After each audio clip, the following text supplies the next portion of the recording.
முருகா சரணம். அருட்பெரும் ஜோதி அருட்பெரும் ஜோதி தனிப்பெரும் கருணை அருட்பெரும் ஜோதி. சமரச சுத்த சன்மார்க்கத்தின் முதன்மையான 10 கொள்கைகள். முதலாவது, கடவுள் ஒருவரே என்று அறிய வேண்டும். கடவுள் ஒருவரே.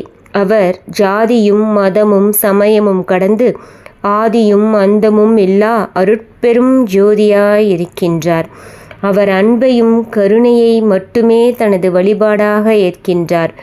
உருவமாயும் அருவுருவமாயும் அருவமாவும் சொரூபமாவும் ஒருவரே உள்ளார். கடவுள் இருவர் என்றும் மூவர் என்றும் ஐவர் என்றும் கூறுவது உடலுக்கு உயிர் 2, 3 என்பது போலாகும்.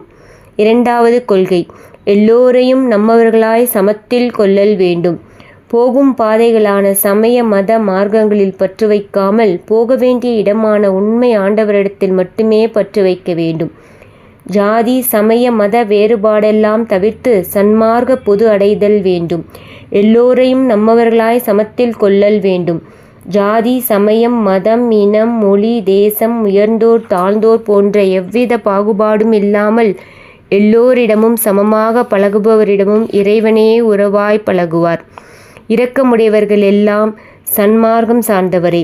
சுத்த சன்மார்க்கம் எல்லா சமய மத மார்க்கத்துக்கும் பொது நெறியே. மூன்றாவது கொள்கை, ஆன்ம நேய ஒருமைப்பாட்டு ஒருமை வேண்டும். உலகத்தில் உள்ள ஜீவர்கள் அனைத்தும் ஆன்மாக்கள் என்பதால் ஜீவர்கள் அனைத்தும் ஒரே ஆன்ம இனம் என்னும் ஒருமைப்பாடு உடையது. ஆன்மாக்கள் அனைத்தும் இறைவன் அருளால் தேகங்களில் வருவிக்கப்பட்டு ஜீவர்கள் ஆனதால் ஜீவர்கள் எல்லாம் சகோதர உரிமை உடையது. அதுவே ஆன்ம உரிமை. அந்த உரிமையால் ஒரு ஜீவனுக்கு துன்பம் உண்டாகும் பொழுது அதை கண்டு மற்றொரு ஜீவனுக்கு உருக்கம் உண்டாக வேண்டும். அதுவே ஆன்ம உருக்கம். அந்த உருக்கத்தால் அந்த ஜீவனின் துன்பத்தை நீக்க வேண்டும். அதுவே ஆன்ம நேயம். ஆன்ம இனம் என்னும் ஒருமை வந்தால்தான் ஆன்ம உரிமை வரும். அந்த உரிமை வந்தால்தான் ஆன்ம உருக்கம் வரும். அந்த உருக்கம் வந்தால்தான் ஆன்ம நேயம் வரும். அந்த ஆன்ம நேய ஒருமைப்பாட்டு உரிமையை கொண்டு உயிர்களுக்கெல்லாம் உதவிடல் வேண்டும். உயிர்கொலையும் புலால் உணவும் தவிர்த்து உயிர் இரக்கத்தை வளர்த்து தனிப்பெரும் கருணையை பெற்று பேரின்ப பெருவாழ்வில் வாழ வேண்டும்.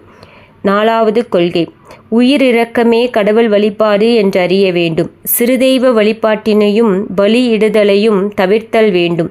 பிற உயிர்களை கொன்று செய்வது வழிபாடல்ல. எல்லா உயிர்களுக்கும் தொண்டு செய்வதே வழிபாடு.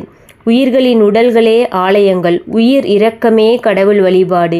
எவ்வுயிரும் தம்முயிர் போல் எண்ணி மகிழ்பவர் உள்ளமே இறைவன் நடம்புரியும் இடம். எனவே உயிரிரக்க நெறியாகிய ஜீவகாருண்ய ஒழுக்கத்தை கொண்டே கடவுள் வழிபாடு செய்தல் வேண்டும். ஐந்தாவது கொள்கை, பரோபகாரம் சத்விசாரம் ஆகிய 2 சாதனம் வேண்டும். ஜீவகாருண்ய ஒழுக்கமாகிய உயிரிரக்க நெறி இல்லாமல் ஞானம், யோகம், தவம், விருதம், ஜபம், தியானம் முதலியவற்றை செய்கின்றவர்கள் கடவுளுக்கு சிறிதும் தகுதி உடையவர்களாக மாட்டார்கள். அவர்களை ஆன்ம அறிவு உள்ளவர்களாகவும் நினைக்கக்கூடாது. உயிரிரக்கம் இல்லாமல் செய்யப்படுகின்ற செயல்கள் எல்லாம் பயனில்லாத மாயாஜால செயல்களே. எனவே சாதனங்கள் எது செய்தாலும் உயிரிரக்க நெறியோடு செய்தால் மட்டுமே அதற்கு பயன் உண்டு. ஆனால் சுத்த சன்மார்க்க சாதனம் 2 மட்டுமே. ஒன்று உபகாரம், மற்றொன்று சத்விசாரம். பரோபகாரத்தின் முடிவு உயிர்களிடத்தில் பெருங்கருணை உண்டாவது. சத்விசாரத்தின் முடிவு ஆண்டவரிடத்தில் பேரன்பு உண்டாவது. மற்ற சாதனங்கள் அனைத்தும் இவை 2ஐயும் சாதனமாக பெறுவதற்கான பயிற்சியே. ஆறாவது கொள்கை, மரணமில்லா பெருவாழ்வே மனித பிறப்பின் நோக்கம் என்று அறிய வேண்டும். மரணம் என்பது இயற்கை அல்ல, அது செயற்கை. நாம் பிறந்ததே மரணமில்லா பெருவாழ்வை பெறுவதற்கே. நாம் நமது செயற்கையான செயல்களால் மரணத்தை வரவழைத்து கொள்கின்றோம். இறைவன் நமக்கு பிறப்பை கொடுத்தது இறப்பதற்கல்ல என்றும் இரவாமல் இறப்பதற்கே. அவரை போல் நாமும் பேரறிவை பெற்று பேரின்ப பெருவாழ்வில் வாழ்வதற்கே. ஏழாவது கொள்கை, வாழ்வில் 4 உறுதிமொழிகளை பெற வேண்டும். வாழ்வில் நாம் பெற வேண்டிய உறுதிமொழிகள் 4. அவை ஏம சித்தி, சாகா கல்வி, கடவுள் நிலை அறிந்து மாதல், தத்துவ நிக்கிரகம். இவை பெறுவதற்கு ஒழுக்கம் 4: இந்திரிய ஒழுக்கம், கருண ஒழுக்கம், ஜீவ ஒழுக்கம், ஆன்ம ஒழுக்கம். 8வது கொள்கை: உள்ளத்தில் 3 உணர்வு நிலைகள் வளர வேண்டும். உள்ளத்தில் நாம் வளர்த்து கொள்ள வேண்டிய உணர்வு நிலைகள் 3.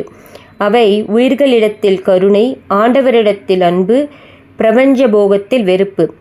9வது கொள்கை: இறந்தவர்கள் உடலை எரிக்காமல் புதைத்தல் வேண்டும். இறந்தவர்கள் உடலை எரிக்கக்கூடாது, புதைத்தல் வேண்டும். இறைவன் கொடுத்த தேகம், அதனை எரிப்பது குற்றம். இறந்தவர் உயிர் உடலை விட்டு உடனே வெளியேறுவது இல்லை. எனவே எரித்தல் என்பது வலுக்கட்டாயமாக உயிரை வெளியேற்றுவது. புதைத்தல் என்பது இயல்பாக உயிர் வெளியேற வழிவகுப்பது. எனவே உயிரடக்கமானவர் உடலை அடக்கம் செய்யாமல் எரித்தல் அது கொலையே. 10வது கொள்கை: கர்ம காரியங்களை செய்யாமல் அன்ன விரயம் செய்தல் வேண்டும். கணவன் இறந்தால் மனைவி தாலி வாங்குதல் கூடாது. மனைவி இறந்தால் கணவன் வேறு திருமணத்துக்கு முயற்சி செய்யக்கூடாது. இறந்தவர்கள் திரும்பவும் எழுந்து நம்முடன் இருக்க பார்ப்போம் என்கிற முழு நம்பிக்கையை கொண்டு எல்லளவும் துயரப்படாமலும் அழுகுரல் செய்யாமலும் கடவுள் சிந்தனையுடன் இருக்க வேண்டும். கர்ம காரியங்கள் ஒன்றும் செய்ய வேண்டாம். தெரிவிக்கத்தக்கவர்களுக்கு தெரிவித்து ஒரு தினத்தில் நேரிட்டவர்களுக்கு நேரிட மட்டில் அன்ன விரயம் செய்தல் வேண்டும். நன்றி.